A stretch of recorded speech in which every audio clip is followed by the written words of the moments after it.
And greetings and welcome to the QCast. It's a season 5, episode 30. Before we get going, I wanted to thank my good friend Bob Hardy for the gift that came in the mail today. A little Justin Hardy Strong gift here. Write your story. Bob, Karen, family, we continue to thank you for sharing Justin's story. For those of you that want to support the Hardy Strong Foundation, go to hardystrong.org. Among other things like the ability to give, you can buy a lot of cool gear. And so, again, thanks to my friend Bob, Karen, and their family. It was a really special gift to open the door today and see this on the doorstep. So, thank you. Uh, Episode 30 of the QCast season 5. This is going to be a fun one.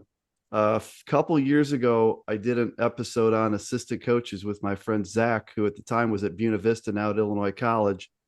And this is going to be another fun episode because we have three very successful Division III men's basketball assistant coaches with us. We have DJ Damazo from Grinnell. We have Jacob Fleegle from Emory and Joel Wallace from Laterno. And DJ, did I say your name correctly that time? Damazo, is that correct? You got it correct. You're on the field. Great job, Bob. Okay, and let's DJ, let's kind of start.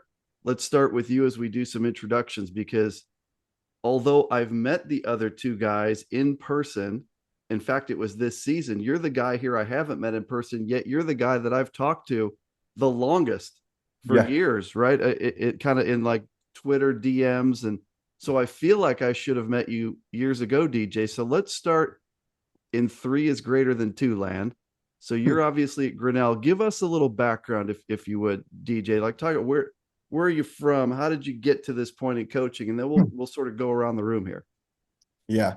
First of all, thanks for having us, Bob. This is really exciting and it's fun to tell our stories and journeys here. But I grew up in Western PA in a town called Beaver Falls, which if anyone knows that land, it's football, football, football. So I was fortunate to grow up in a great program called Blackhawk High School. And Blackhawk was coached by John Miller, who is a legendary coach in the country, actually. His sons are Sean Miller, who's head coach of Xavier, and Archie Miller, who's the head coach at Rhode Island. And there's been numerous other great players and coaches that have come from Blackhawk. So was really fortunate to grow up in a place that loved basketball in the heart of a football town. I played varsity all 4 years and ended up going to Geneva College, which is in Beaver Falls as well, and a Division III school.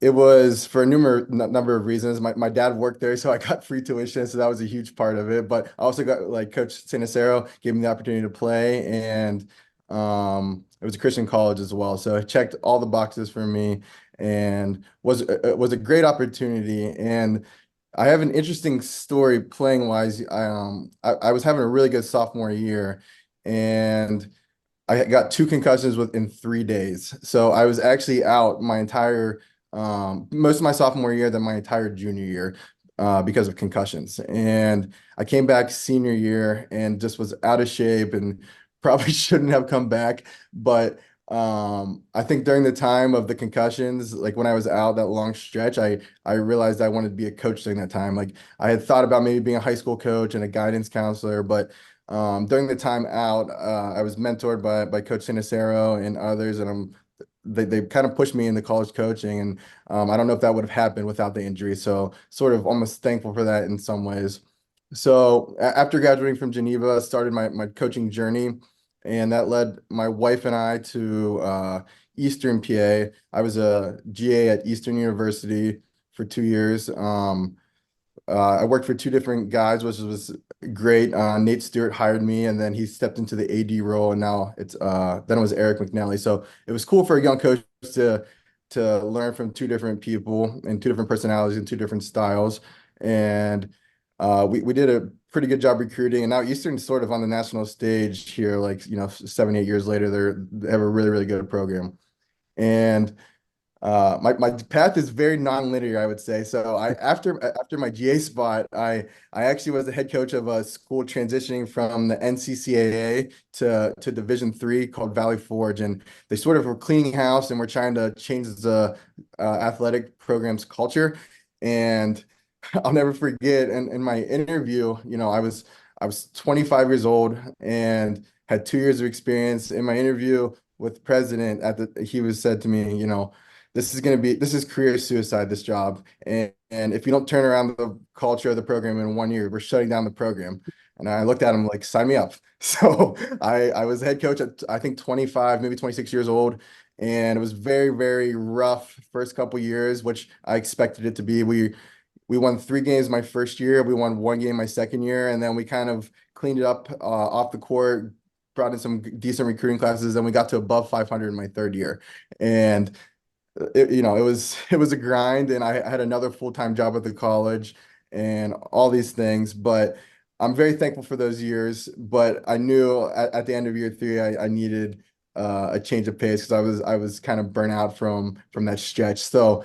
I actually had lots of talks with Jacob during that time. I'm like, I want to find out like a full-time assistant job, like kind of take the pressure off a little bit and a number of other things. So we had lots of heart-to-hearts during that moment and applied to Grinnell in like late July of 2021, I believe, and did not know Dave at all, which is kind of speaks to the character and the person he is and like the outside the box thinker that he is. Like as these guys know, and Bob, like it's nearly impossible to get a job if you don't know someone, if you're not 1 degree separated from them. And I did not know Dave at all, but he's like, I like your resume, and we went through the process, and I got the job, and told my wife, I almost told her slash asked her if we're moving to Iowa actually, and she was fully on board, which is.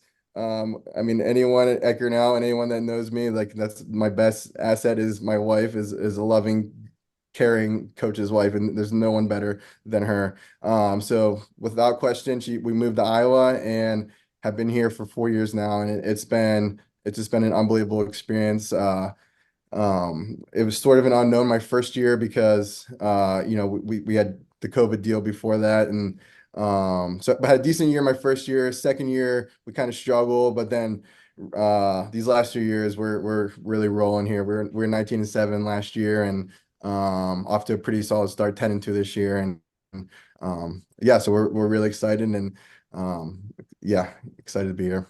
Well, and I should have mentioned too at the start of this, all three of these assistant coaches are from very, very successful programs and teams this year because Grinnell is 10-2, Emory's 10-0, ranked number one in the country, and Laterno is 11-3. So these three guys are 31-5, and that's not too bad, right? 31-5 across the board for these three. And so DJ, we look forward to getting a little deeper, appreciate kind of the background and how you ended up at Grinnell.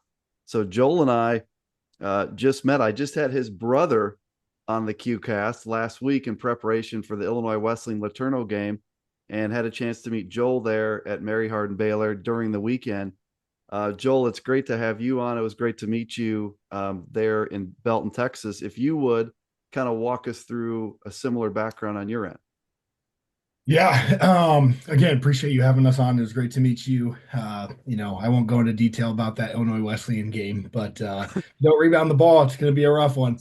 Uh, but no, I got into coaching. I'm a coach's kid. My dad was a long time college coach at the NAIA level before it was NAIA, so Bellevue College, real small. And then he had kids, realized even back then really hard to support your kids and your family on a assistant coach's salary. I'm sure he was part-time too. So went to the high school route and then was a long time high school coach and assistant there. So grew up with that and just watching the deeper impact that coaching can have. And I think that really just stirred in both myself and then my brothers.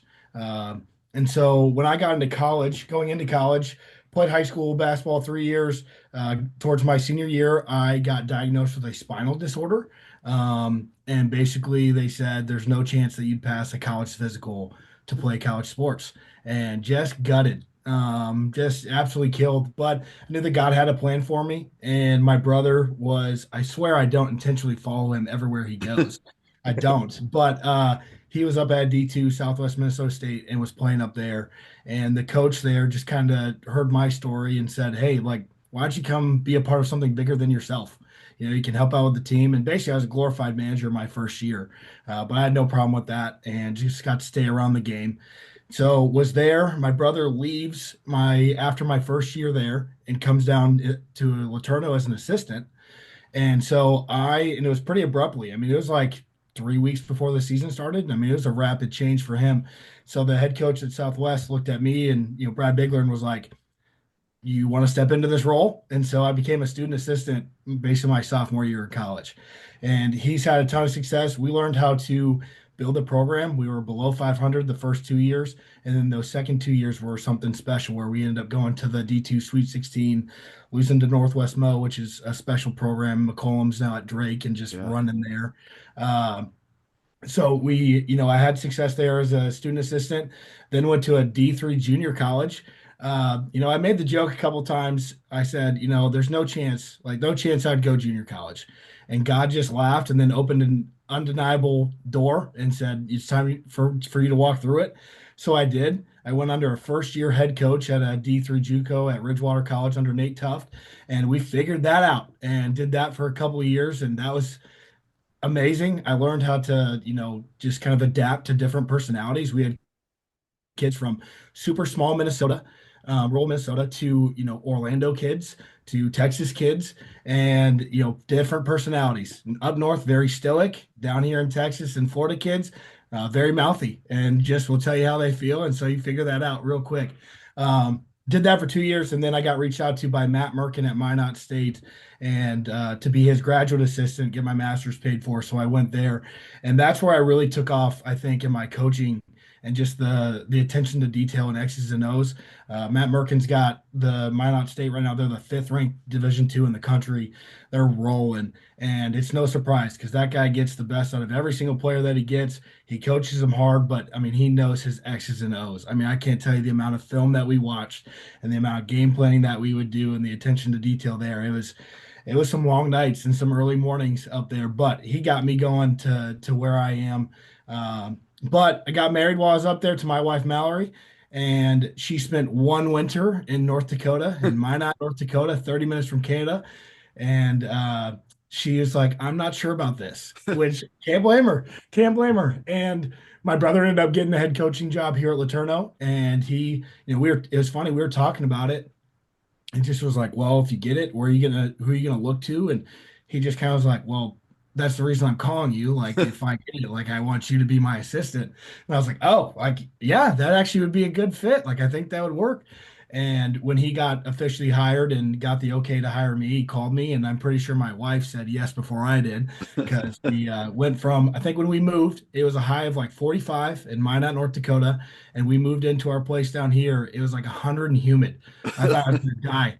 Hadn't been used to that before and hadn't lived in Texas before, and so it just was a huge blessing to get down here and be in a special school like that. But then I get to work alongside my brother, which is pretty special. People ask, what's it like to work for your brother? And I say, well, it's like working for your brother. You love him to death. You do anything for him, but there are moments where you can look at each other and just, be frustrated. And so I get to talk to him probably a little bit different than DJ and Fleegs get to talk to their bosses. But we fit really well. He's pretty stoic and pretty melancholy and just, very methodical in his approaches. And I'm pretty fiery and let's get after it. Let's get going. So it works. I do understand the moving part, the personal moving part, because we moved here to Dallas 10 years ago, almost exactly. It was February 2014. And we were in Lincoln, Nebraska for 4 years. And we left Lincoln and it was 19 degrees. And we drove south and we got to Dallas. I think we stayed somewhere, maybe Oklahoma. And then we got here like the next day and it was 72 and sunny. I said, like this weekend in Belton, it was 82. So yeah, hashtag why Texas. I'm with you on this, Joel. Thank you so much. And then Jacob, we met this year at the Great Lakes Invitational, and boy, is Emory impressive. I left the Great Lakes, and while I was there, I was doing a lot of tweeting about Emory might be the number one team, and now you are the number one team. You're undefeated. You're 10-0. You're playing great. We could get into that a little bit, but why don't you give us a similar background, if you would, Jacob Fleegle? Sure. Yeah. Thanks again, as the others have said. Thanks for having us on. Pretty fun to be part of this group. Um, my background probably has little bits and pieces of DJ Angels, to be honest with you. I grew up in Western PA as well, in Somerset, Pennsylvania, a little bit farther south than DJ. But like he said, very much so football country. So, I went to a really small high school, graduated with maybe 100 kids or so, and that was a big class for North Star High School. But, a school that really valued athletics, had a lot of really good football teams, wrestling teams, volleyball, our basketball team.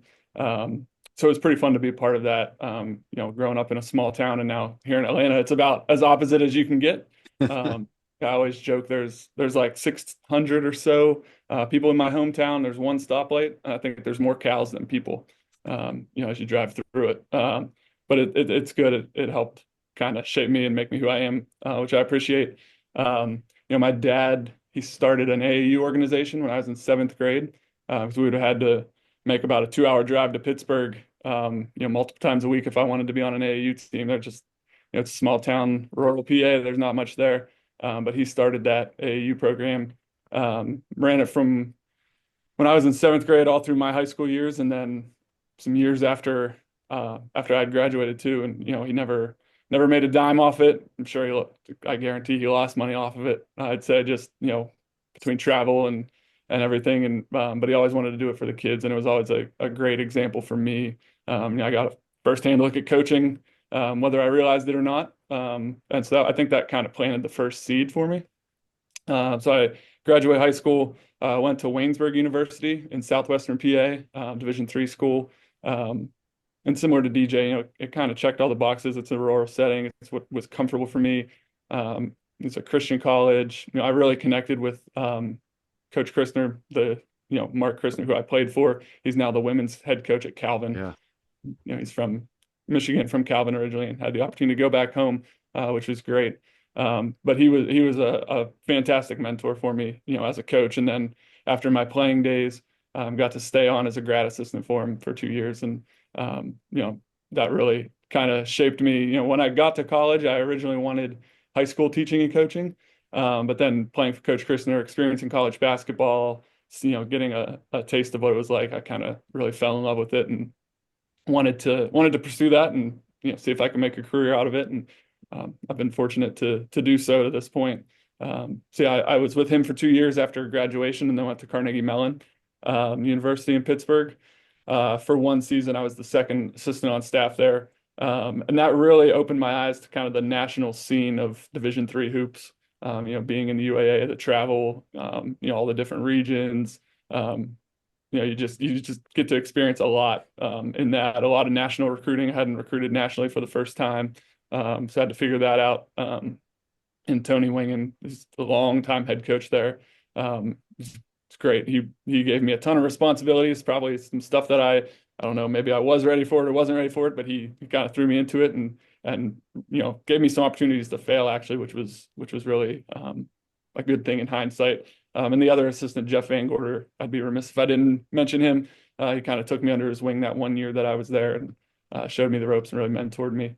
But after that season, I got a full-time offer at Juniata College, so I left and went back to Central PA, closer to where I was from. I ended up being the associate head coach there. And that took me kind of through COVID, which was really interesting. We were at Juniata, we were one of the schools that kept playing through COVID. We had a half season or mini season, whatever it was. But during that time, Greg Curley was the head coach. He and I hopped on many, many Zoom calls the summer of 2020 when everything was kind of shut down, and we really kind of tore the program apart. Is the offense we're running right? Is the defense we're running right? Zone offense, everything, every single thing, you name it. We evaluated it, assessed it, looked at it. And that was super beneficial for me in terms of just, how you decide what you want to do, thinking through the whole process, offensively, defensively, special teams, really helped prepare me for what I hope someday to be a head coaching job and to have my own program. So I stayed at Juniata for 3 years, and then as I began dating my now wife, she was in Atlanta and I was in Huntington, PA, in the middle of nowhere, and so we dated long distance through COVID, and that had a bunch of challenges of its own.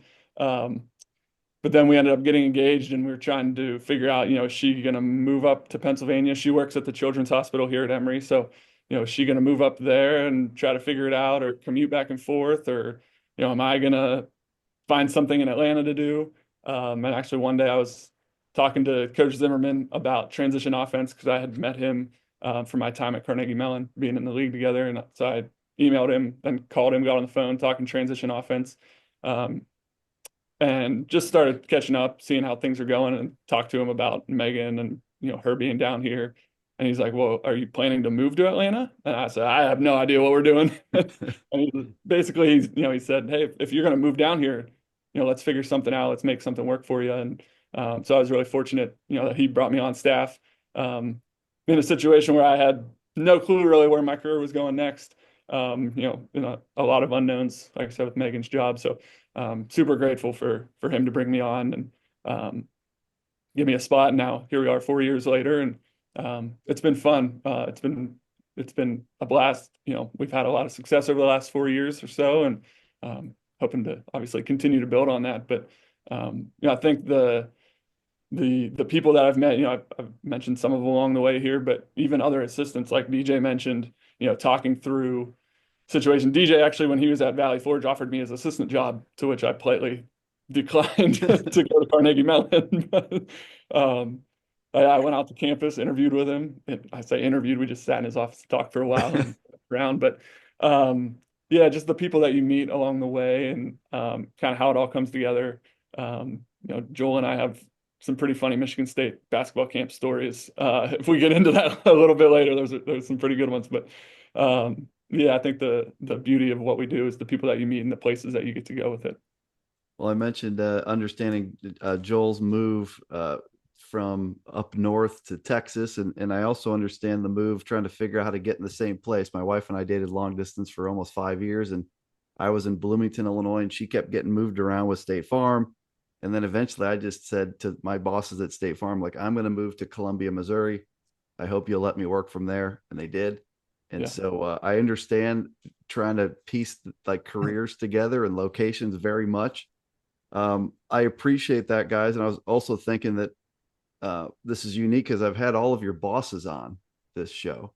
I've had all of your bosses on this show. And I'm almost wondering, Joel, if this is the first brother combo that's been on I feel like I'm missing like an obvious one, and someone's going to be like, how did you not? But I have to figure out if you're the first brother combo on the QCast. So we'll have to check that out. But wanted to kind of get a little deeper with you guys. But before we do that, I do want to understand how you guys all know each other. Because again, like we've been talking about doing this for a little while, and it's always been the three of you in the conversation. So DJ, will you help me understand, and then anyone else can chime in, but how do the three of you know each other? Yeah, so Jacob, we both actually left this out. But yeah, we played against each other in college. So Geneva and Waynesburg are in the same conference, the President's Athletic Conference. So Fleegle is a couple years younger than me, but we play each other my junior and senior year. So we go way back. And then as they said about the Michigan State camp, Joel and Fleegs worked those camps. That's where they initially got connected. And then Jacob introduced me to Joel, I think 3 or 4 years ago at the Final Four. I think it was in the New Orleans one. We were down there hanging out, and so we originally met them. We've talked numerous times, and we're in this Christian coaches sort of text chain as well that we talk a lot in there. So yeah, it's been it's 3 or 4 years now since we've all three known each other. Yeah. Dave Sloan was in this group at one point in time, but now he's a head coach and too good for us. So we kicked him to the curb. Yes. Once you're head coach, you're out of this little group, right? Yeah, changes everything. There'll be a point in time when you're all head coaches, and then you'll kind of be back in a bigger group. But Joel or Jacob, anything to add on just the connections here and how the three of you guys know each other? Yeah, I would jump in and just I do miss the good days of camps, of college camps, and like good college camps. I think some of those bigger D1s have, kind of forgotten the impact of those camps on the carousel of coaching. A lot of the relationships that I have, just all across the board really came from those camps. I mean, there's Tim Bergstrasser, who's the head coach at Concordia, or not Concordia Moorhead, but Minnesota Moorhead. They are a top 5 team in Division II, and me and him work Creighton and Michigan State together. And then Fleegle and I got connected at Michigan State, and that's just where you really start to meet good people that 100% are not in it for the money.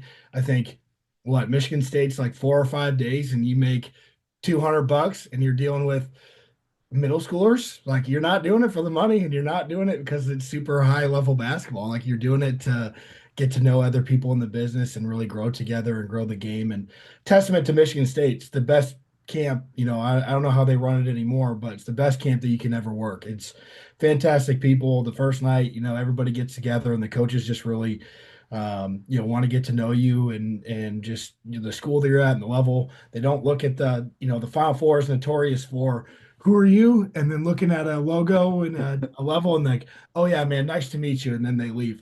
Uh, but these camps, it's like, I want to get to know you, and your school. What are you guys known for? Yada yada, and you get to go to Coach Izzo's house. So, like, I mean, right here is a poster signed by Coach Izzo at his house in his basement. Fleegle and I actually watched Draymond Green win his first ring with Golden State at Tom Izzo's house with Tom Izzo.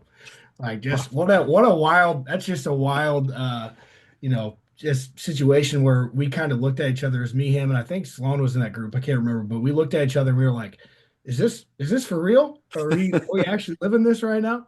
And we were, and we have some great laughs along the way. I don't know if Fleegle wants to tell that story, if I should tell that story, but I got a little scare from the Michigan State staff. I thought I did something tremendously wrong.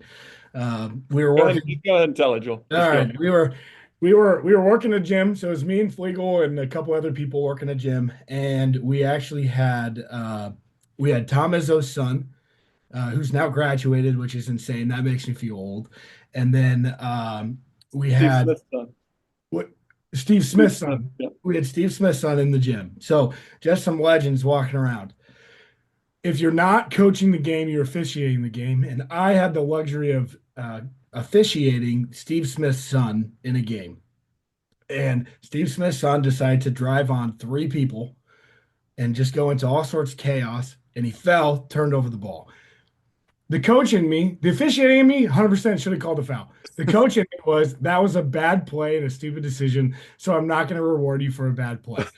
So after the game, our lead comes in and he's like, "Hey, like, you got to call that foul. Like, that's Steve Smith's son. Like, you have to call that foul." And I was like, "Okay, like, I'm sorry, I'll be better." So fast forward to the end of the day, and this is the night that we're going to Coach Izzo's house. And Kevin Palga, KP, who's a great human being, he gets everybody together, and he's like, "All right, everybody got the address. You guys know where you're going. Here at this time. Take your shoes off. Yada yada." I'm like, "All right, great." And he's like, and me and KP had not really spoken a word together this entire camp. And he's like, "Can Joel Wallace stay after? I got to talk to you." And I was like, "Okay." Start sweating a little bit. Joel thought he was getting a promotion. He was going to run camp. Yeah, no, that's not at all. So he calls me over, and I'm like, what do you need? And he's just like, "Did something happen in the gym today?" It's like, "I don't think so." And he's like, "Well, Coach Izzo is not happy with you right now." And I was like, and I immediately just flush red, sweating. He's like, Did you let Steve Smith's kid just get hacked and not call anything and say that he needed to make a better play?" It's like, do you know who that is? He's like, this is a family. We take care of each other," and just kind of like lights into me a little bit, and I'm sweating bullets. And then he throws it down. And he's like, "I think it'd be best if you just didn't show up tonight. I don't think Coach Izzo would be happy with you there." Talk about crush. My dad's from Michigan. I grew up a Michigan State fan. Like, I love their teams, love Izzo, and I'm just crushed that I made this just sin against Michigan State basketball and their legends. And so I'm like about to cry. I'm ashamed to say it. Like, I'm devastated. And I turn around, and there's Fleegle and Sloan and everybody in our gym, and they're like, "You idiot. Are you kidding me?" And so it was all good, but my heart just That's so sank. great.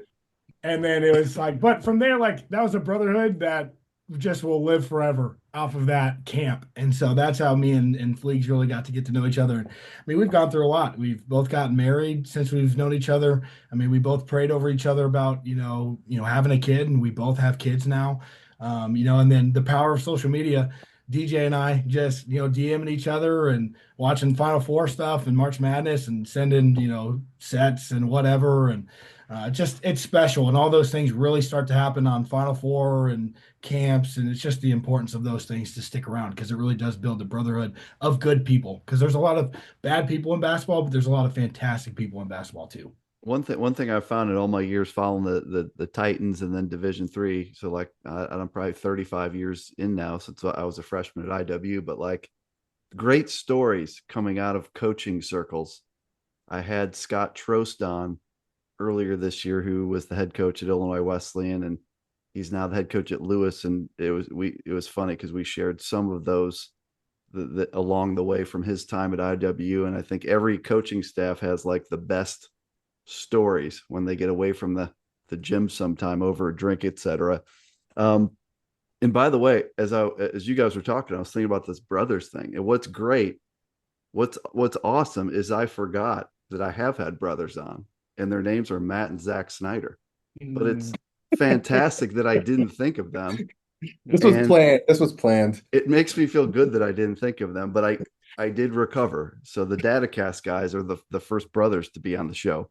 That feels like some MIAA bias, slight to the MIAA. I don't know. I There's a don't little know how they feel bias. about CCIW, but Yeah, I like Zach, but I don't think Matt is very relevant, is what I would just say. So I'd like the rest is what I'd like to do is I'd like to use this as an opportunity for you guys to help kind of aspiring coaches, because there's a bunch of young kids right now. They're juniors and seniors in college. In fact, I know a lot of them. They'll approach me and they'll say, "Do you know like how do I get into this thing?" And so I'd like the questions I asked you are kind of geared at like the role of the assistant coach, relationships, networking, all of those things. I think if you could pretend your audience here are people that would like to know how to get into this world that you're in. I know you guys probably all are looking at like, how do I get my own job someday? But you're all very successful assistant coaches currently, and that is such a huge step along the way. So DJ, let me just start with you a little bit. I want to ask about relationships, because the thing I've learned in being around coaches and doing the QCast and other things, these jobs seem to 100% come down to relationships. And not like from a standpoint of like people just want to hire who they know, but it's like, hey, I got an opening, and you're talking to someone. It's like, well, I got a guy. And so DJ, I'm going to ask everyone this, but just could you talk about the importance of building relationships in this world that you guys are in? Yeah, I mean, it's absolutely the most important thing. And just at a young age, even if you're an aspiring coach in college still, but especially if you're a GA or something, just being able to be connected to really, really great people that other people think highly of. I think that's just so important. And yeah, I think all of us in this group, we've talked about it amongst ourselves. Like we have a passion for helping we're all still pretty young ourselves, I would say, but like we're passionate about helping the next generation of coaches in any way that we can. Like in particular, like I have a group of 5 or 6 Division III assistant coaches that are like either GAs or in their first or second year, and we're in a group text, and we always bounce ideas off each other and do networking things, and yeah, just a number of things like that where again I'm what do I know, but like it's a young group that they're looking up to me in this sense, and it's just means a lot to I think everyone in this group to be able to help the next generation of coaches. But I do think, yeah, just being able to get connected to really good people and form genuine relationships. And that's sort of how that group organically happened. Like I didn't know any of them prior to like a Final Four thing or like meeting them at a recruiting event. And we just ended up talking, and something about them like whether it was personally or just, they stayed in touch. Like I just like I like this guy. I want to invest my time in this guy. So and people have done that for me. So like I feel like it's my duty and our duty as coaches to sort of pass it along.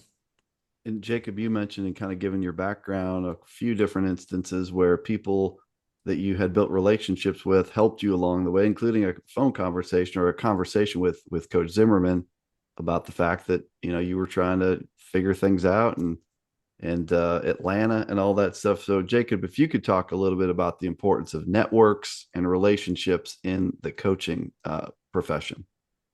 Yeah, so I would 100% agree with what DJ said. Like you mentioned, Bob, the people that have helped me get to where I'm at. I feel like I want to be able to help others now as well. I think from a very tactical standpoint, in terms of like roles of assistant coaches as well, to tie that in. When I was a GA, I was finishing my second year as a GA. I knew I had to find another job. I started emailing a bunch of just head coaches, most of the top 10 of each division, just trying to pick their brains. And, some got back to me, some didn't, and that's fine. That's pretty much what I expected. But one of the things I asked them was, what advice do you have about becoming the best assistant that I can be, a better assistant. And the common thread they all said was be able to recruit. Every good assistant has to be able to recruit players. And so I started thinking about that, like, how do you do that? And it's what DJ, you have to be able to build a relationship with a kid, with a family, with a high school coach, with an AU coach, Right. whatever it might be that's going to have influence. But I think it's more like I always am very conscious. So I'm not trying to build a relationship just to get that kid. I'm trying to build a relationship because I care about you and your program and how can I help you guys out? Can I come watch a practice? Am I come to a high school game? Whatever the case may be. I never want it to be transactional.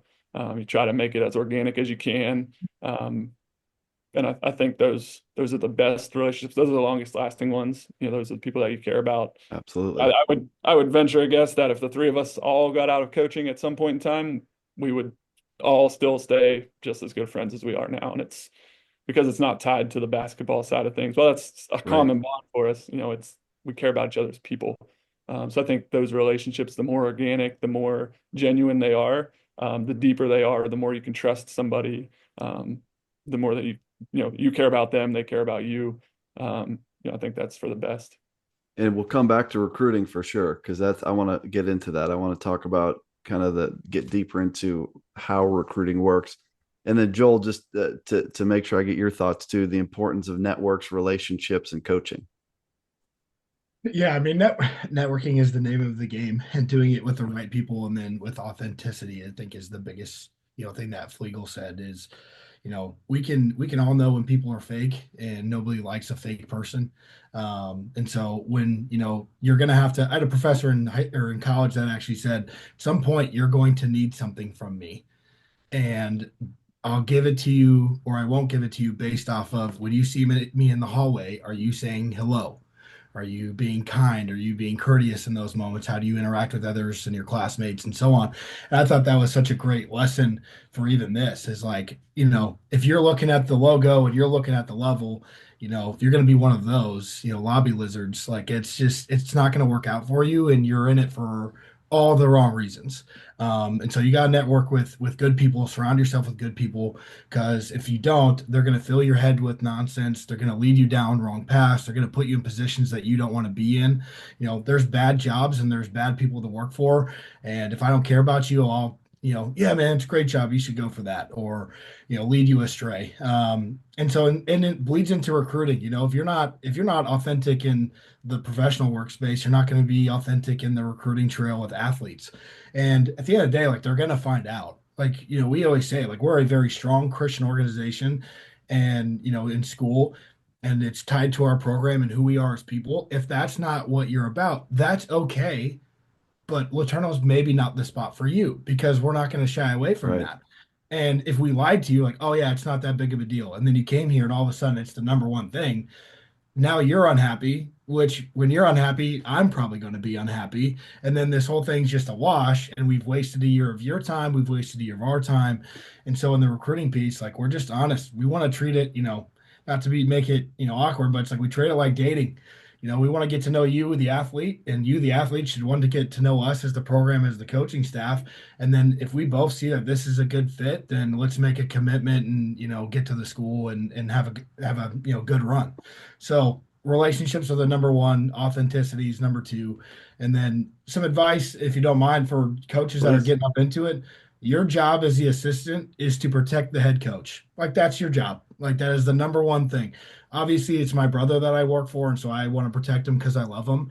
But there's a lot of people that get into this that they're so worried about getting to the top that they'll cut people at the knees to Right. try and get there. And it's like, that's not the way to go about it, because it's going to catch up to you at one point, and it's going to happen to you at some point. And so your job is to protect the head coach. If you hear the rumblings or you hear whatever, that needs to go to the coach. If you see a problem that's arising that you could maybe fix and jump into, you need to jump into that mess and fix that before it gets to him. I cannot say it enough, especially for GAs and guys that are trying to really get into it. Like, you can make an impact, and it may not be the X's and O's and that recruit that you think we should go get. But if you can step into those little things and not have the head coach or the top assistant have to deal with those things, you're going to be a fantastic coach at some point, because you found your role and then you thrived in it. Well, in terms of protecting the head coach, I mean, I've seen that. I've seen that actually a time I can think of in particular that maybe the way I'd say it is having the head coach's back. And if the assistant coach is out there talking to people about things the head coach is doing that he doesn't agree with, he or she doesn't agree with, to me, that's the ultimate when it starts to unravel. If you don't agree with something the head coach is doing, you better keep that between you and the head coach, because that, to me, I've seen that get to be a huge problem. I want to ask about a little more about recruiting, because I find recruiting, I've always found it to be very fascinating. I stay in touch with Illinois Wesleyan staff, every now and then. I think recruiting has a lot of pressure. What I don't do is what I used to do 10 years ago, to be like, hey, Coach Rose, who are your top 5 recruits that I should be quietly checking out on Twitter or something? Every month I might say, how we doing? That's about it, because I know how much pressure is on recruiting. But would you all agree? Jacob said that recruiting is the number one role of an assistant. I think everyone's heads are shaking. Is that correct? No one disagrees that recruiting is the number one thing for an assistant. Number one. For sure. So DJ, let me start with you on recruiting. All of your schools are very different. Like Illinois Wesleyan has now, amazingly, after having a tiny staff, now has like 5 guys, and every Tuesday and Friday there's somebody on campus at high school games, going like literally in the stands, talking to the kid afterwards. Your schools are all different than where the kids you're recruiting. I think Joel, you guys probably do a lot more in person than Jacob and DJ do, based on where you guys are recruiting. But DJ, how do you go about starting a relationship with a kid? Like, first of all, how do you identify the kid, and then how do you start the relationship? Yeah, so for us, we're actually done with our class for next year. We're waiting on a couple decisions, but I'm starting on, or have started on, current juniors already. Sure. And us and Jacob, me and Jacob would be pretty similar in our timeline, just with the academic and early decision stuff. So for us, we try to do we try to complete our class by early decision 1, which is November 15th. So for us right now, we're building our list. We're making touch points with like top guys, and I would say in the spring and summer we'll start going to camps and continuing to build the list.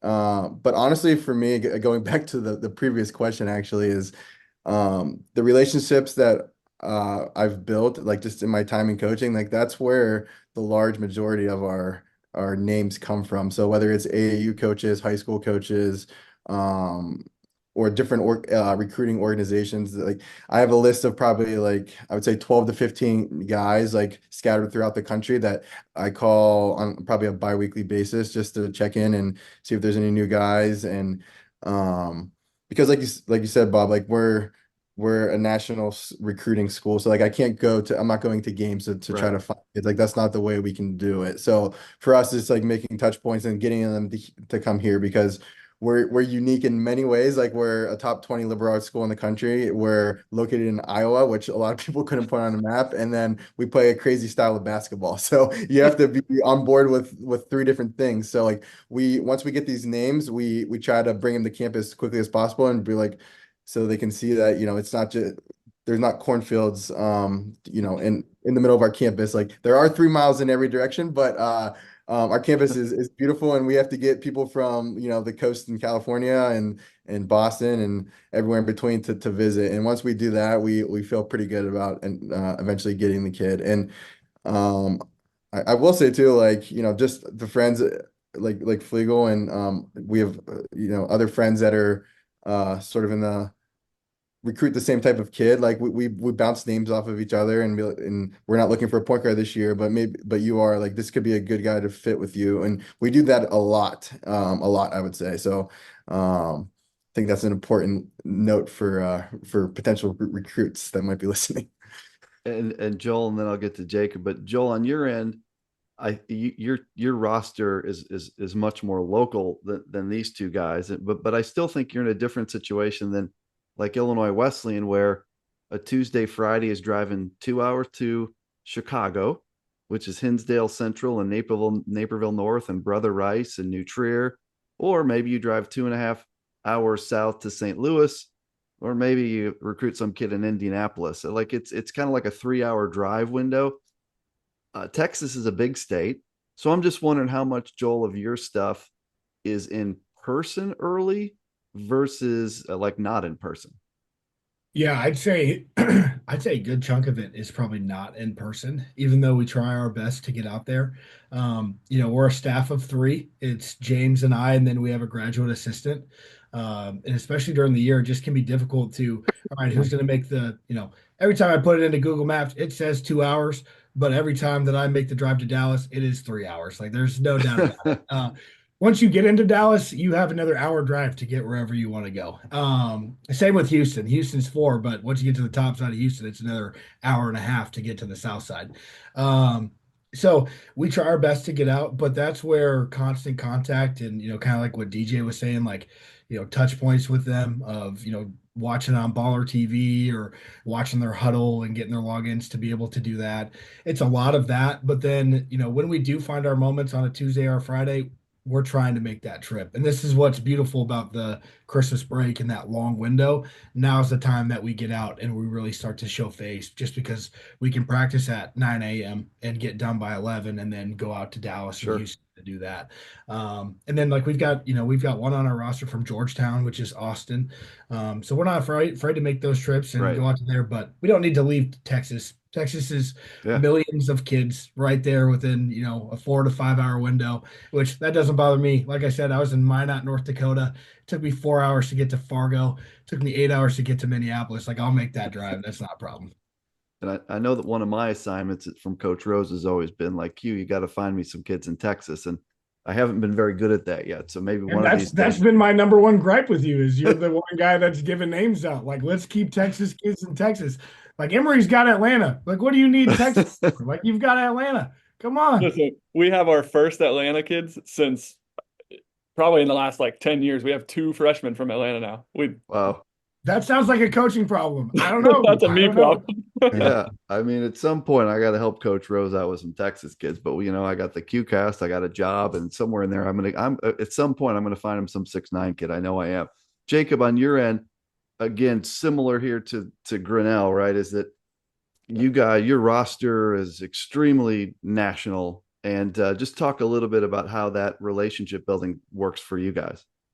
Yeah, I think the key for us recruiting wise is we have to be good early. Like DJ said, there's the different timelines, with ED1 in November, ED2 and regular that have just passed now, January 1st. We have to make sure that we see guys over the summer, the right guys over the summer, and get a really solid evaluation of them. Because we're not going out to the high school games because our guys are wherever away.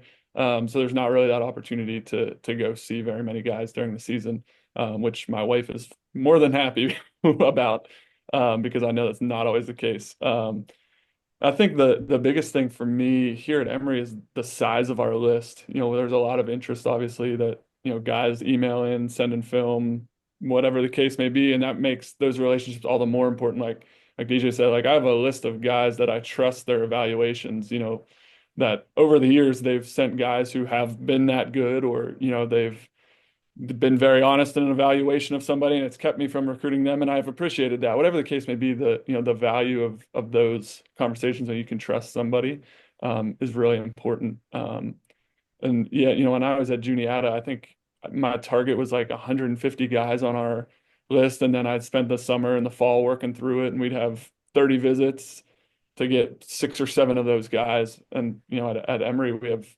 6 or 7 visits a year. Sure. It's just a totally different ballgame. No, I'm not saying one's better or worse. It's just things operate differently at different places, and so I think just the overall size and it's really challenged my ability to evaluate guys. And obviously, being here for 4 years now, I know exactly what Coach Zimmerman is looking for in a point guard or in a big. Like, you get more comfortable with that, so you're able to get those evaluations a little better early. Yeah, I think there's a ton of value in seeing guys early and doing a really Sure. good job over the summers. I also want to ask the importance of like what I'll just call like digital, and digital can include social media, but like online presence, which 30 years ago certainly wasn't a thing. 20 years ago barely was. But every kid now is all involved in some kind of social media and stuff. And it seems to me like it's a huge factor. I mean, most kids that commit to a school want to have a post out there somewhere on Instagram or Twitter or whatever. Joel, like, do you guys have a digital strategy that connects into your recruiting? We do. And actually, Coach Wallace will never, say this. James will say this, but he has an LLC for graphic design. So all of our graphics on our social media are all the head coach, which is insane. But that goes to how did he learn that stuff? Well, when he was an assistant at Southwest Minnesota State, they said, we need somebody to make a graphic. You figure it out. Sure. We turned that into a tool. So it's just the name of the game. I mean, forever ago, like I think all of us coaches would say that, we're 110% committed to X, Y, and Z, and we'd all laugh because that's just what every kid wants to say in their commitment graphic or their commitment tweet. Social media just is what it is. It's a helpful tool. I mean, we get to look at those things and find kids that we maybe wouldn't know otherwise. But graphic design, like they want to see their name on something, they want to see their face on something. It's just the name of the game. Is that a bad thing? I don't know. Is that a good thing? Right. I don't know. But we're gonna do it because that's what the kid wants, Yeah. and we want to make the big time where we're at. And James says that a lot. And so if you need a graphic to make it feel like it's a D1 thing, then great. That's what we're gonna Right. do. I don't know. Is it good? I have no idea. I just want to coach basketball and X's and O's, but it is heavily entwined in what we do. And Jacob, on your end at Emory, do you guys?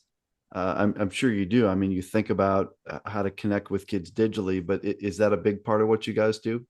Yeah, I use Twitter often, actually, especially in the spring, early summer when I'm still trying to build the list. You can find whatever high academic prospect, and then you go, who else are like similar profiles or whatever, and it's just a list of guys with 4.0 that play basketball, and you just kind of sort through it.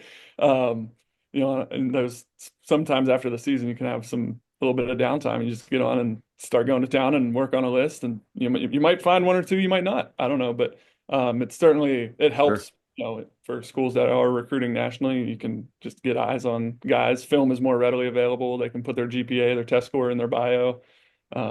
Yeah, I've found value, and I'm not a huge social media poster. I'll repost really all our team account stuff, and then whenever my friends do something good, I try to give them a shout out. But other than that, I do use it as a recruiting tool, though. And DJ, I know that I know most of your kids are on Twitter. I've interacted with Kai several times, and my guy down here in Plano, Texas. And what do you guys do, DJ, from like a digital or social standpoint to help with recruiting? Yeah, I would say like just backing up quick, I would say like for every kid that's wanting to be creative, it's just so helpful to like if I search Jacob Fleegle, North Star High School, like and your Twitter should come up immediately with your GPA highlights, all that stuff. Like that's Right. just like honestly, this might sound lazy and probably is, but like I just get annoyed if it doesn't show up immediately, then I'm like, okay, I just kind of move on sometimes. So like that's like a such an important thing. For us, like we definitely utilize Twitter. We have a great graphics person here that's a student, does tremendous work for us. And I think we've done a pretty good job on Instagram, just like with lots of interaction with our players and engage with our players because as we said, like we have a national roster. We have guys from 11 different states and 2 different countries. So like it's important, I think, for parents to see their kids, being goofy or in practice or whatever. So we make an intentional effort to do that. And we like our recruits follow that page, their parents. And my wife always gives me a hard time. She's like, you're really good at marketing to 17-year-olds and middle-aged moms. I'm like, that's my job. That's my job. So, Right. and I half jokingly say this, I'm like, whenever we do a post, I'm like, our target audience is 16-year-old, 17-year-old kids and middle-aged moms. And that's kind of been our shtick here a little bit. Well, I'll give you a story that was super interesting to me from this week. So from Monday, the Titans lose to Mary Hardin Baylor in this game, and our guys are so down. And I was trying to avoid talking to anybody because everyone's just crushed, and I'm kind of slinking my way out the gym. And we have a freshman that was one of the probably the biggest D3 recruits in the Chicago area last year, named Josh Fridman, who starts for us. And we don't have a lot of freshmen that start. His mom, I'm walking out, she introduces herself and she said, "Hey, you don't know this, but you were a big factor in Josh picking Illinois Western." I said, "Well, how was that? I never met Josh." And she said, "I was Josh was down to a couple schools, and I wanted to learn more about the coaches, so I Googled Ron Rose Illinois Wesleyan, and the first thing that came up was a QCast." And she says, "I watched a QCast with Ron Rose. That was a preview of the season." She said, "After hearing him talk about his kids, I told Josh that that's where he probably should go to school if he wanted to." And that blew me away. I was like, that's kind of the power of online stuff, right? Things are on YouTube and social media, and people are out there looking, aren't they? They're on Twitter searching things, they're on Instagram searching things. And you guys mentioned the moms. Coach Bridges at Illinois Wesleyan used to always say, "Q, if I can win the mom over, that's about 90% of the battle." And I think that's turned out to be true. Wanted to also, as we kind of start a process of wrapping up, just a few more topics. We mentioned recruiting, but there's also a bunch of other things that assistant coaches do. And maybe what I might do is just ask, we'll kind of go around, and I'll ask one of you to pick some other duty to talk about, and then we'll, no one repeat one, but we'll get to all three of you. So Joel, let me go with you here. So we talked about recruiting being the number one role of the assistant coach. Give me another big bucket of job duty that falls under the assistant coach. Oh man. I would say just your day to day on tabs with 18 to 22-year-old kids. Like you need to know their class schedule. You need to know, kind of their workout schedule. You need to know if they're going home or if they're staying here that weekend. There's a lot in that. And, the head coach has plenty. I think a lot of assistants don't realize how much head coaches actually do. They're on search committees for whether it's another coach on campus or it's the Knies professor across the way. Like they Right. just want to have an athletic rep. So, he's on that. My boss is also the VP for fundraising for the athletic department. So he's out at businesses and, part of being a basketball coach is you have other coaches. Hey, how do you do this? Or how do you handle that? And James has been here 11 years. He's one of the, longest tenured people here. So everybody naturally goes and asks him. So he doesn't have time to look up all that. And so one of that is just being organized and being able to have all the answers for your head coach when he asks who's got class at the 11 o'clock class Sure. period and being able to just list that. Or at least, mine's right here where I just look and I can tell them. And so that's a huge part of just knowing your roster, knowing what they're doing. Again, that goes with protecting the head coach.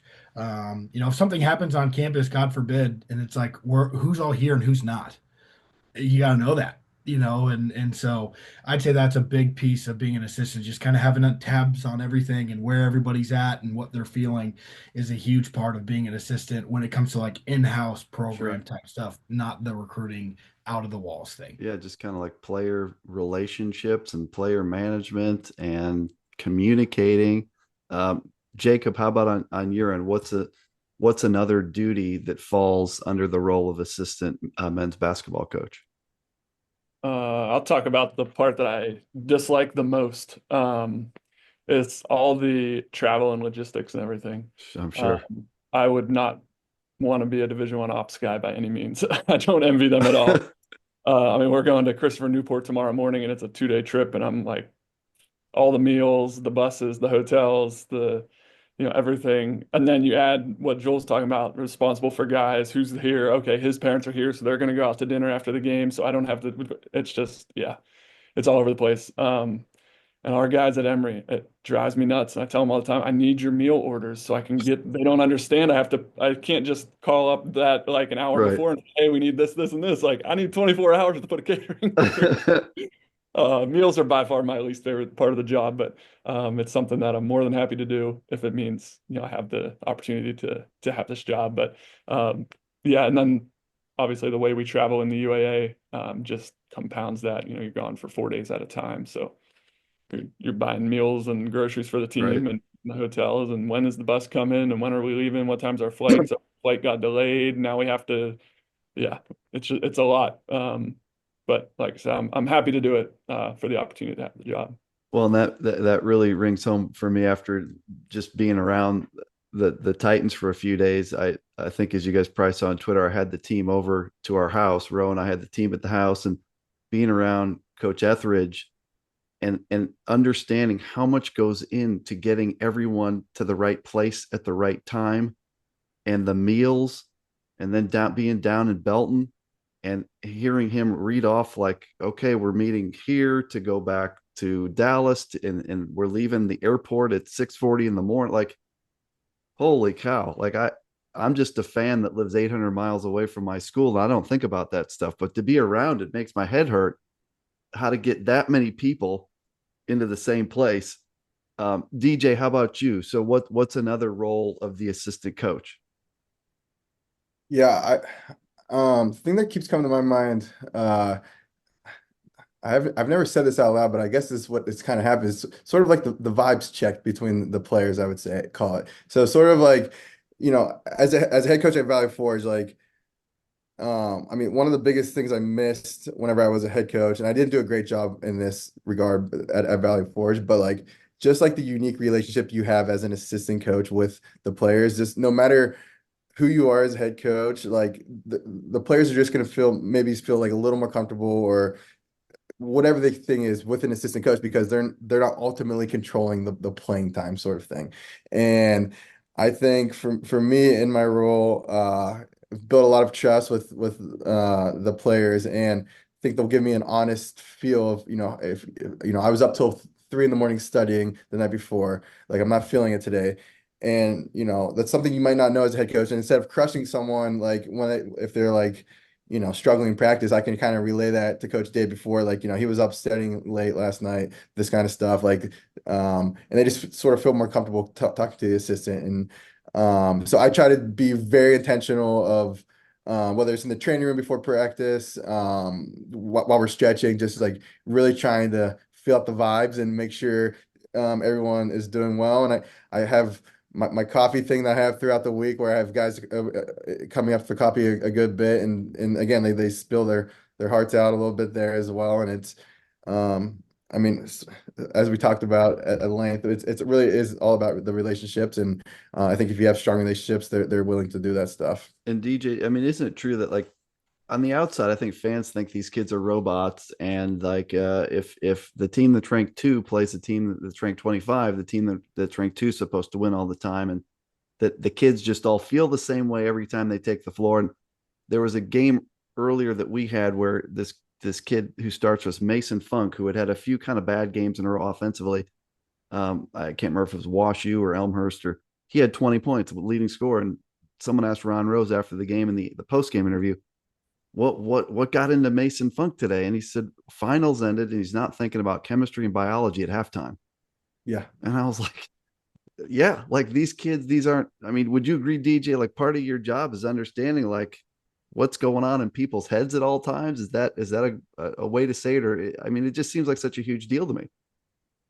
100%. Like, and yeah, I mean, there's just so many things, like whether it's school, whether it's relationships, whether it's like a family issue, like there's just so much could be going on, and like can be guys that are like, a long ways away from home. So just being a support system and figuring out like their reasoning why is so important. Instead of like a younger me, I would have sort of just laid into someone and expected thing to, like this is not okay. But like I think it's so important to connect with them at that level.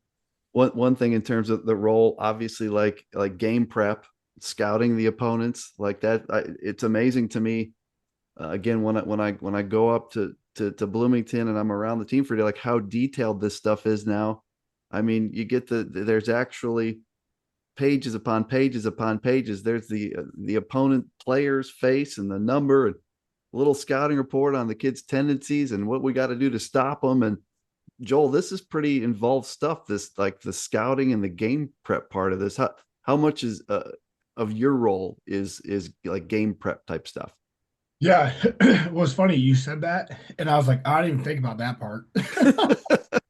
Because it's such a small fraction of what we do, even though, like you said, it is in depth and it's crazy and a lot of work goes into it.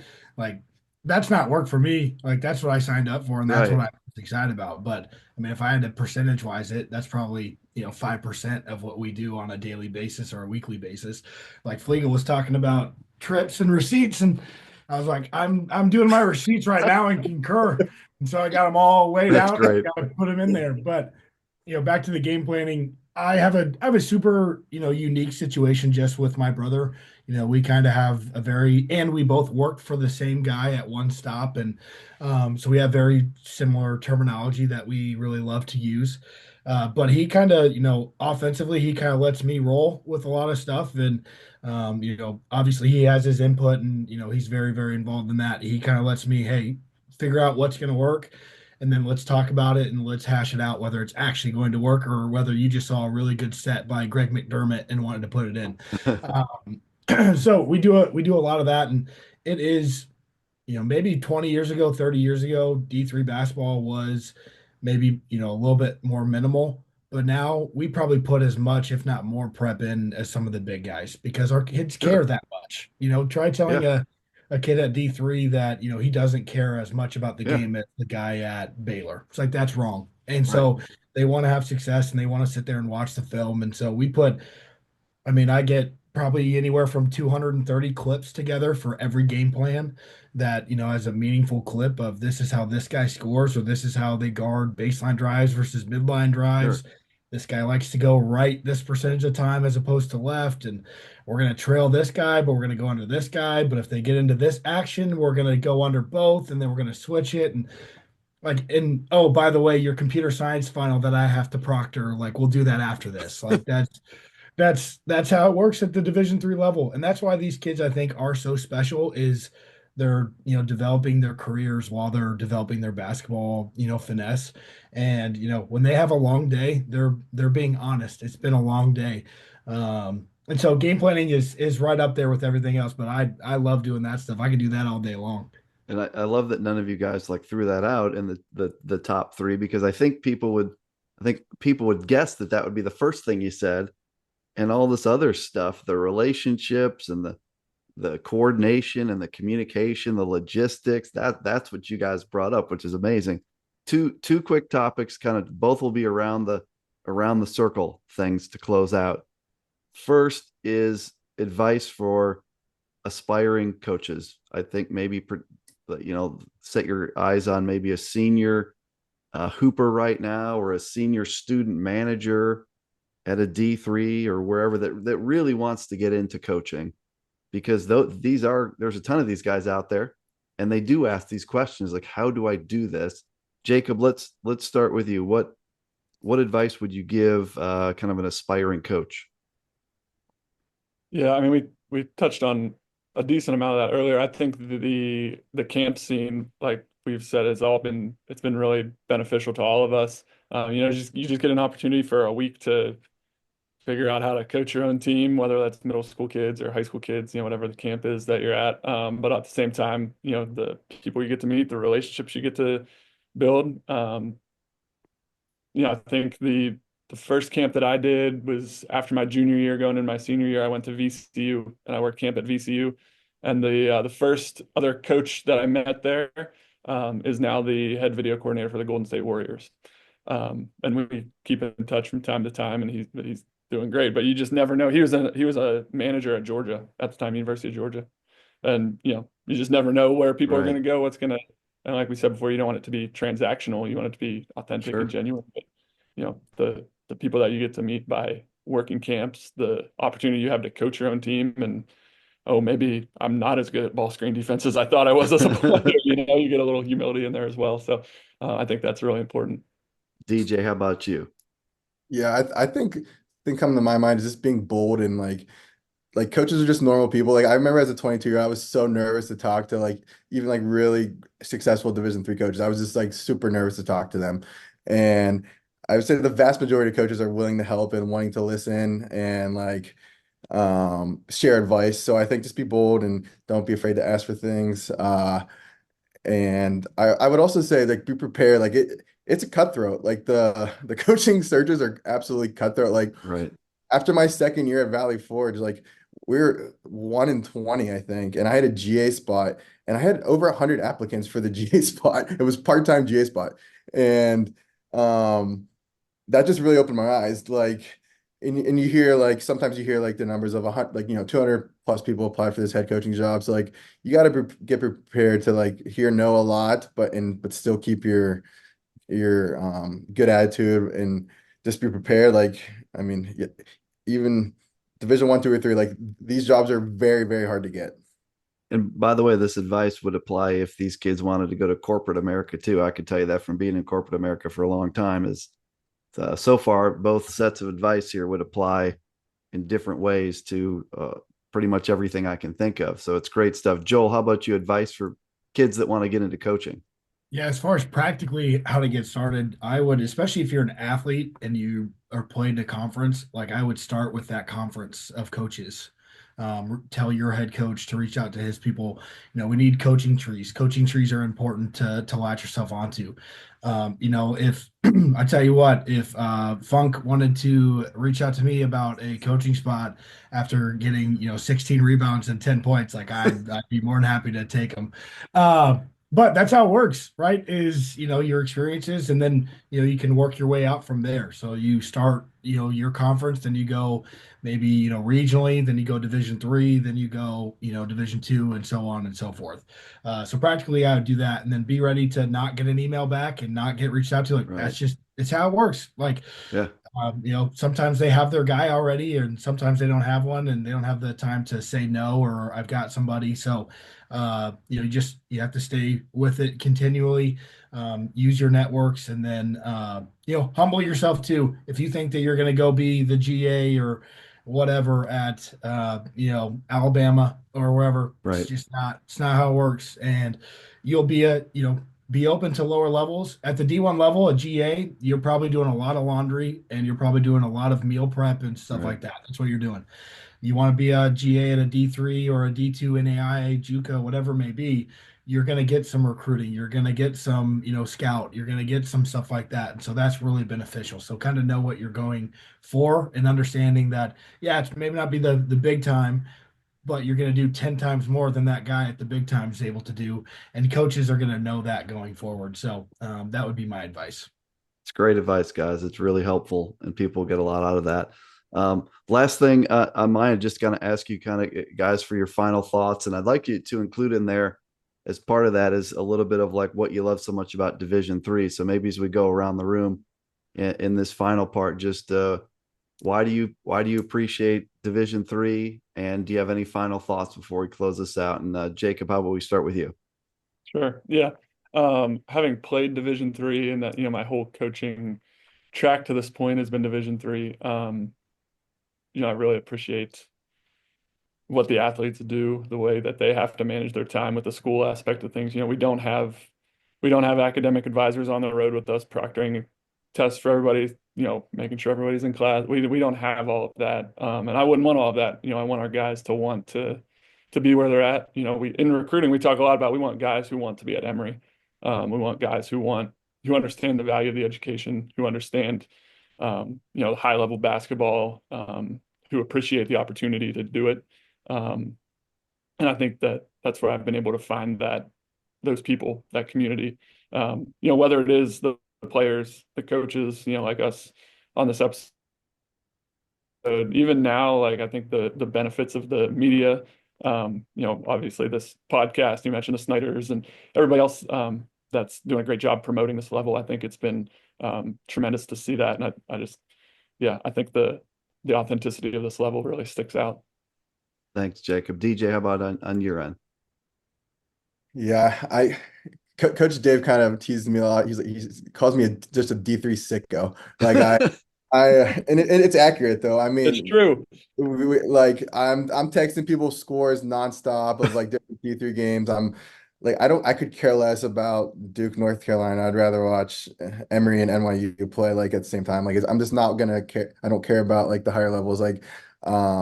So I'm constantly checking D3 hoops. We're constantly screenshotting your tweets of Q and sending them to each other, different stuff like that. And I think that speaks to like the community of D3, sort of what Fleek said, like just an unbelievable community, unbelievable access to people across that community.